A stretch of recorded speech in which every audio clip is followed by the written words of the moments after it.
Mesdames et messieurs, bonsoir. C'est 15h local du Quercy, donc de notre journal complet en langue française que j'ai le plaisir de vous présenter durant les prochaines minutes. Tout de suite, les principaux titres.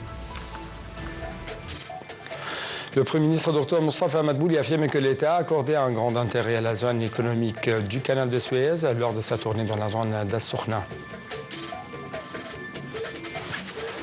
Donald Trump en Arabie Saoudite, première étape d'une tournée dans le Golfe qui lui permettre de moissonner de gros contrats.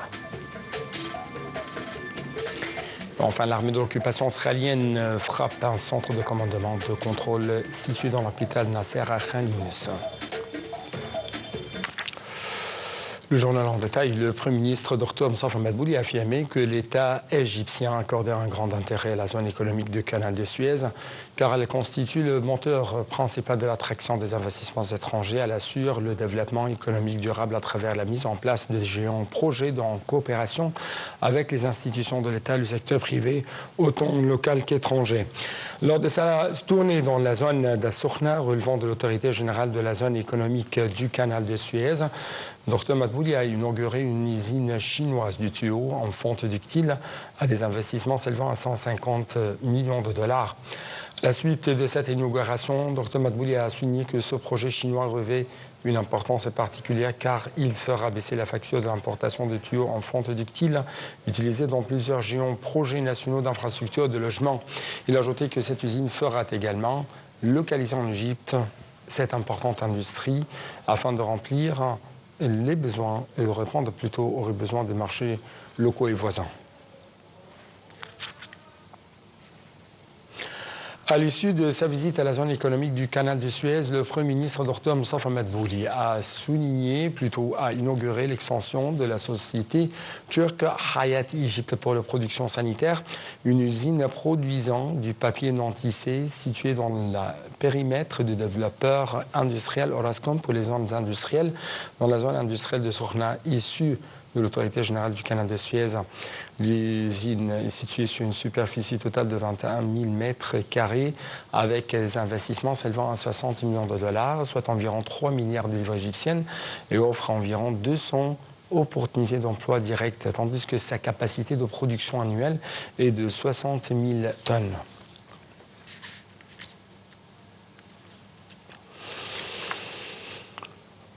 Toujours au cours de sa visite dans la zone économique du canal de Suez, Dr Madbouli a assisté à la signature de 4 accords avec l'usine de la compagnie chinoise Xinxing pour le projet majeur à l'intérieur de l'Égypte d'une valeur de 34,5 milliards de livres égyptiennes. 32,5 milliards de livres égyptiennes seront également loués à des projets nationaux en Égypte et 39 millions de dollars seront consacrés à l'exportation. Le volume total de production des tuyaux ductiles de différents diamètres et spécifications dépasse 77,60 ou plutôt 600 tonnes. Ces contrats reflètent l'état de préparation de projets à la production réelle et à la satisfaction des besoins du marché local.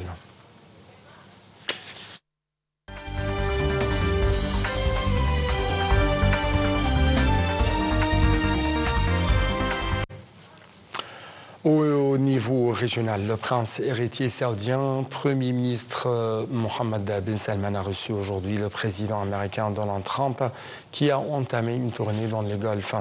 Le président américain se rendra par la suite au Qatar et dans les Émirats arabes unis dans le cadre de cette première tournée depuis le début de son deuxième mandat présidentiel. Le président américain doit participer également à Riyad aux travaux du 5e sommet Golfe-États-Unis et il doit rencontrer les dirigeants de 6 pays du Conseil de coopération du Golfe, à savoir l'Arabie saoudite, les Émirats arabes unis, le Bahreïn, le Qatar, le Koweït et l'Oman. Le porte-parole régional du département d'État américain, Michael Mitchell, a déclaré que le problème de la bande de Gaza doit être durablement réglé avant d'étudier les détails de la reconstruction de cette bande détruite. Dans des déclarations à la chaîne de Nile News, M. Mitchell a dit espérer restaurer la confiance entre toutes les parties concernées après que les efforts diplomatiques ont abouti à libérer l'otage israélo-américain Eden Alexandre. M. Mitchell a d'autre part souligné que le côté américain doit examiner les moyens d'optimiser les relations économiques et commerciales avec les pays du Golfe. Lors de sa visite, ou plutôt lors de la visite du président américain Donald Trump dans la région, il a ajouté que le dossier de l'intelligence artificielle sera également à la tête des dossiers de la coopération entre les deux côtés.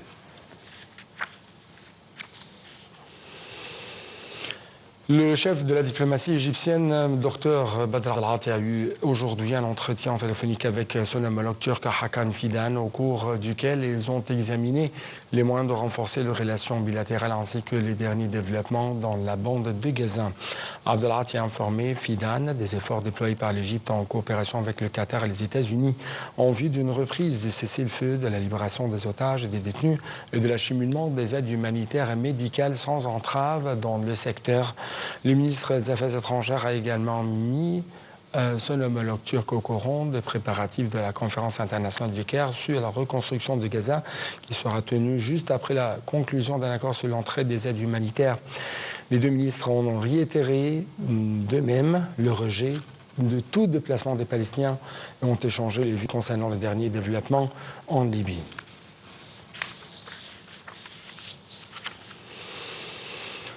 Quant au Hamas, il a démenti aujourd'hui que la libération de l'otage israélo-américain Eden Alexander la veille était liée à une pression militaire israélienne, comme l'a affirmé le Premier ministre israélien Benjamin Netanyahu.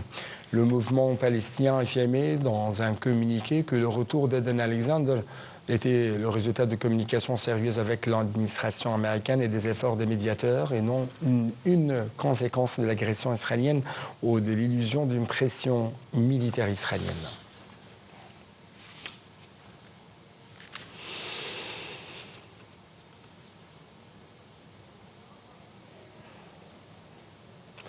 Des sources palestiniennes ont indiqué que l'armée de l'occupation israélienne avait agressé et frappé un centre de commandement de contrôle situé dans l'hôpital Nasser à Khan Younes, dans le sud du territoire palestinien, qui a fait état de la mort d'un journaliste.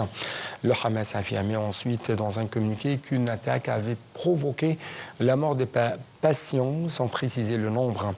Hassan Abdel Fattah Mohamed Achili, le directeur de l'agence de presse palestinienne, a été ciblé au cours de la frappe sur l'hôpital. Le comité pour la protection des journalistes avait dénoncé la frappe et avait rapporté que Achili avait travaillé pour plusieurs médias internationaux jusqu'en 2023. Selon le comité, au moins 178 journalistes sont morts à Gaza, en Cisjordanie, en Israël et au Liban depuis le début de l'agression de l'occupation israélienne. Les représailles israéliennes ont fait au moins 52 862 morts à Gaza, en majorité des civils, selon des données publiées par le ministère palestinien de la Santé, jugées fiables par l'ONU. L'agence de presse libanaise a rapporté que 2 chars israéliens Merkava, accompagnés de 5 véhicules militaires et de 2 bulldozers, ont pénétré dans la zone de Lahia, à 100 mètres d'un poste de l'armée libanaise à Alma al-Sha'ba. L'agence a expliqué que les bulldozers israéliens ont commencé les travaux d'excavation, de construction devant le centre de l'armée libanaise, qui a été en état d'alerte maximale. Dans le même contexte, l'agence libanaise a rapporté qu'une force de l'occupation israélienne effectue des travaux d'excavation à l'intérieur des territoires libanais à la périphérie de la ville d'Al-Mashab.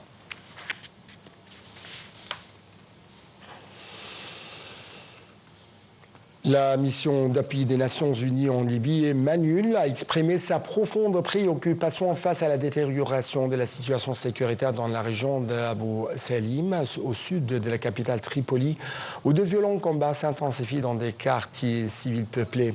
La MANUL a appelé toutes les parties à cesser immédiatement les combats et à rétablir le calme.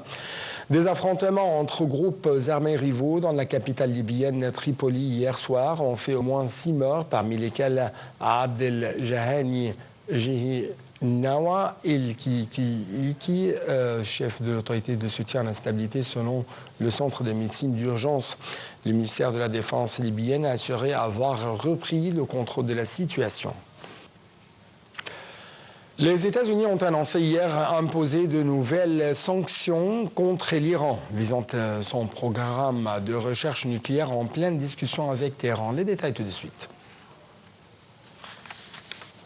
Les États-Unis ont annoncé imposer de nouvelles sanctions contre l'Iran visant son programme de recherche nucléaire. Les sanctions visent en particulier 3 ressortissants iraniens et une entité iranienne ayant des liens avec l'Organisation d'innovation et de recherche défensive de l'Iran.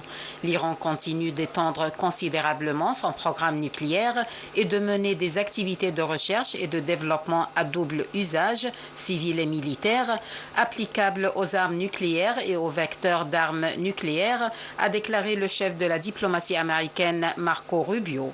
Le secrétaire d'État relève en outre que l'Iran est le seul pays au monde dépourvu d'armes nucléaires qui produit de l'uranium enrichi à 60%. L'Iran enrichit actuellement l'uranium à 60%, bien au-delà de la limite de 3,67% fixée par l'accord nucléaire de 2015, alors qu'un taux de 90% est nécessaire pour un usage militaire. Ces sanctions surviennent alors que les États-Unis et l'Iran ont achevé dimanche à Mascate un 4e cycle de négociations sur le nucléaire sans annoncer de percée, mais en affichant un optimisme prudent. Lancé le 12 avril, les pourparlers visent à conclure un nouvel accord censé empêcher l'Iran de se doter de l'arme atomique, une ambition que l'Iran a toujours niée. Les sanctions américaines, qui se traduisent par le gel des avoirs éventuellement détenus aux États-Unis et interdit toute transaction financière, frappent 3 hauts responsables et scientifiques de ce programme, ainsi que la société connue sous le nom d'Ideal Vacuum. Passons au Cannes, qui se met sur son 31e dans l'attente de plus grandes stars du cinéma, de Tom Cruise à Robert De Niro, à la veille du 78e Festival international des films qui s'ouvre dans un monde sous tension. Le plus grand événement annuel du 7e art se tiendra donc jusqu'au 24 mai, date de la remise de la Palme d'Or qui avait été décernée l'an passé à un aura de l'Américain Shane Baker.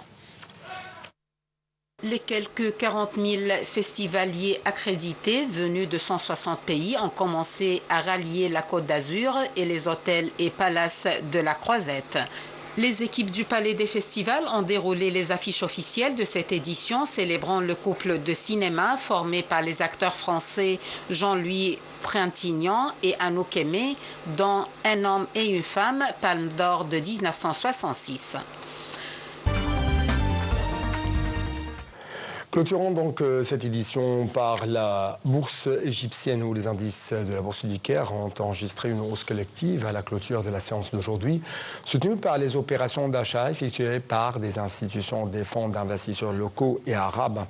L'indice principal du JX30 a grimpé d'environ 0,5% au niveau de 31 577 points.